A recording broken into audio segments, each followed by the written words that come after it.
Un changement d'heure qui, vous le savez, a été instauré à l'époque pour économiser l'énergie et protéger l'environnement. Et dans le même état d'esprit, vous allez voir que les Français sont de plus en plus nombreux à circuler à vélo et ils optent notamment d'ailleurs pour le 2 roues à assistance électrique. Ces vélos séduisent les citadins, comme nous le montrent Hervé Pijane et Olivier Calmet. Depuis 1 an et demi pour Lucille, fini les transports en commun. Cette étudiante en médecine se déplace quotidiennement d'hôpital en hôpital. Elle ne jure plus que par le vélo à assistance électrique. J'apprécie de ne pas avoir à être essoufflée et en sueur quand j'arrive au rendez-vous.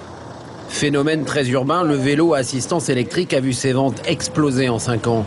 Cette année, il devrait s'en vendre près de 40 000. Un marché en forte progression, alors que les ventes de vélos classiques ont, elles, tendance à reculer.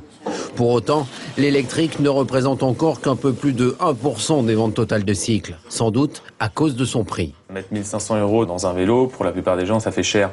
Mais quand on l'intègre vraiment comme un moyen de transport, finalement, c'est quelque chose qui va vous servir tous les jours. Donc, il peut vraiment remplacer, par exemple, un scooter. Pratique à recharger, plus performants que leurs prédécesseurs, les vélos électriques d'aujourd'hui ont de quoi séduire les citadins allergiques aux montées. On va avoir des capteurs qui vont détecter la pression qu'on exerce sur la pédale. Donc dès la moindre pression, le moteur se met à fonctionner. Plus vous appuyez fort, plus vous êtes en difficulté, donc plus le moteur marche fort. Outre le vélo à assistance électrique, la grande tendance du moment, c'est le pliable. Idéal pour les transports en commun. Ça tombe bien, celui-ci allie les deux pour un prix aux alentours de 1 600 €.